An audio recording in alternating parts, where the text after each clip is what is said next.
A situação está ficando dramática, segundo o CEO da Gerdau, que diz que já teve que demitir mais de 700 funcionários no país e está com 3 usinas paralisadas e diz que a situação pode piorar ainda mais se nada for feito. E tudo isso por conta da inundação do aço chinês aqui na nossa economia brasileira. E apesar disso não ser uma novidade, porque nós já importamos o aço chinês há bastante tempo, existem alguns fatores que realmente estão deixando a situação das siderúrgicas cada vez mais complicadas, e algumas delas inclusive estão listadas na Bolsa de Valores, e é por isso que nós vamos falar sobre isso no vídeo de hoje. Mas antes de nós começarmos, é claro que eu já faço o clássico convite para você já deixar o seu like, já se inscrever aqui no canal e também clicar no sininho, porque tem vídeo novo toda semana, e compartilhe esse vídeo com quem possa se interessar também por esse tema, porque sim, você também acaba ajudando bastante o canal a crescer. Mas vamos lá, gente, eu tava falando sobre a inundação do aço chinês no Brasil.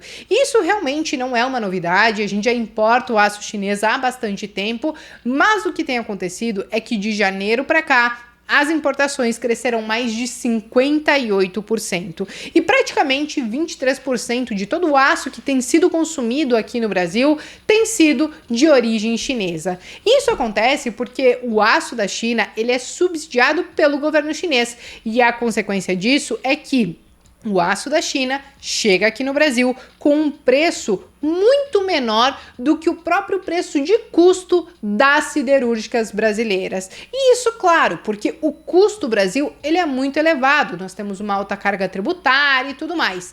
Então, nessa situação, o aço chinês ele realmente está inundando o mercado brasileiro e é por isso que o CEO da Gerdau diz que a situação está ficando dramática e eles querem que algo seja feito. Agora, o porquê será que essas importações elas estão acontecendo em uma magnitude maior do que nós estávamos vendo nos anos anteriores? Bom, a gente precisa começar a entender tudo isso a partir desse gráfico aqui. Aqui nós temos uma projeção do crescimento da China. Para esse ano de 2023, eles projetam um crescimento na casa de 5%, mas vários bancos já revisaram para um crescimento menor ainda, de 4,5%, 4,7%. E para os próximos anos, esse crescimento deve ser menor ainda. Não é de hoje que a gente fala sobre uma crise imobiliária na China, sobre casos como a Evergrande e também a Country Garden, que são grandes empresas do setor imobiliário e que estão passando por dificuldades e que tem um grande impacto, inclusive, no PIB da China.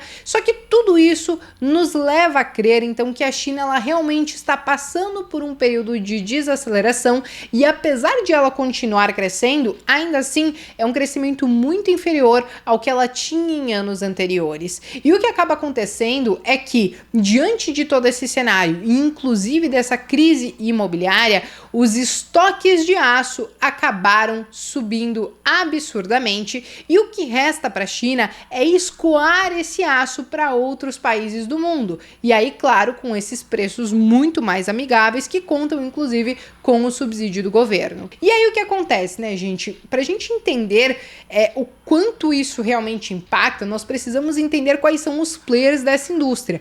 E a China, quer queira ou não, é a principal economia produtora de aço. Quando a gente olha as 15 maiores empresas produtoras de aço, o que a gente encontra é que basicamente 8 delas são chinesas. Quando a gente olha na quantidade de aço que é produzida mundialmente, a China ela fica em primeiríssimo lugar. E apesar de esses não serem os dados mais atualizados, o Brasil ele tá só lá em 9º lugar. Então, por conta disso, é claro que a gente também acaba importando muita coisa de fora, principalmente quando os preços eles são mais competitivos. E aí que o que está acontecendo agora, e essa é a polêmica em cima do assunto, é que os agentes do setor siderúrgico, né, principalmente dessas grandes empresas como os Minas, como Gerdau ou até mesmo uma CSN, que todas estão listadas, né, na nossa bolsa de valores.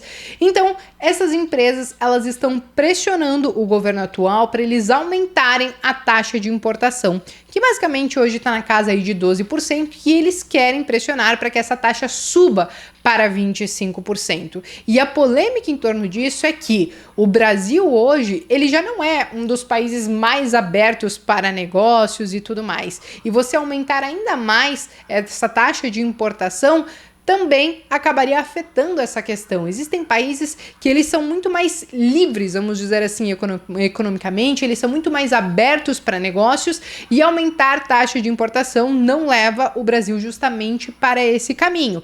Mas é uma alternativa que essas empresas estão pressionando para que pelo menos o preço do aço que vem da China, ele fique ali pelo menos um pouco mais competitivo. E eles tomam como base que isso foi feito na Europa, que isso foi feito no México também.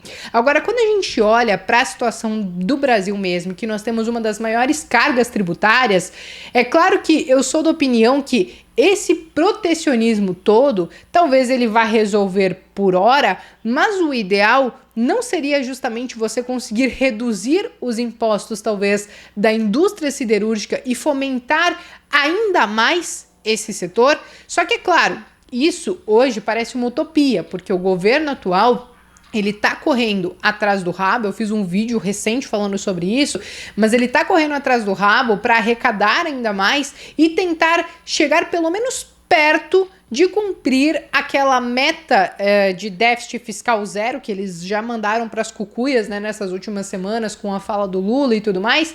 Mas é claro que eles vão tentar, se não bater essa meta, porque eles já falaram que vai ser muito difícil, chegar próximo dela. E aí o que nós estamos vendo do atual governo é que vai ser justamente pelo lado da receita. Então cortar impostos é algo que hoje praticamente não dá para cogitar. Então a pressão acaba ficando em fazer o quê?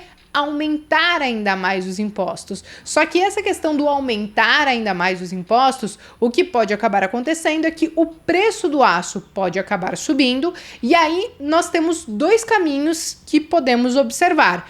O preço do aço sobe e isso impacta outras indústrias que utilizam aço, como por exemplo o setor automobilístico ou de construção civil, ou as empresas começam a operar com margens menores, e aí claro que isso pode ter um efeito econômico, desde a questão de geração de empregos, de investimentos e tudo mais. É claro, né, gente, tudo isso precisa ser observado, mas são coisas que a gente começa a cogitar e que nós precisamos observar daqui para frente se isso efetivamente vai acontecer. Mas o que nós temos sentido quando a gente fala das empresas que estão listadas no mercado é que realmente esse ano elas têm sofrido um pouco mais. Quando a gente olha esse gráfico aqui, por exemplo, nós vemos que basicamente a que menos sofreu foi a Uzi Minas, apesar de ter sofrido sim com uma queda acentuada desde o início do ano, acabou se recuperando mais aí nessas últimas semanas. Mas quando a gente fala, por exemplo, de Gerdau, ela acumula uma queda aí de mais de 14%. Quando a gente fala da CSN, ela tá com uma queda aí de 4, quase 5%, mas todas essas empresas já chegaram a ter quedas de mais de 10, 15%, isso há poucos dias atrás. Essa recuperação que a gente está vendo é algo de curto prazo, é algo de agora, e a situação como um todo, de tudo isso que eu tô falando para vocês do aço chinês, ela ainda não foi resolvida. E talvez dessas três empresas, a que ainda talvez carregue um certo otimismo para o curto prazo seja a CSN, mas não pelo lado da siderurgia, mas sim pela parte de mineração. Isso porque nós já estamos vendo nesses últimos resultados que as empresas de siderurgia têm entregue que o lucro delas acabou caindo um pouco e a própria produção de aço também acabou caindo diante de tudo isso que está acontecendo. Mas basicamente, gente, são esses os fatos e as notícias que têm girado em torno desse assunto e que têm impactado essas empresas. E aí que nós não temos talvez uma solução fácil, e na verdade essa solução ela pode ser até um pouco polêmica, mas eu quero saber a opinião de vocês. Vocês acham que o governo ele deve ou não ir por esse caminho de aumentar os impostos para o aço chinês para tentar tornar esse mercado um pouco mais competitivo? Escrevam nos comentários, eu me despeço por aqui, mas vejo vocês então no próximo vídeo.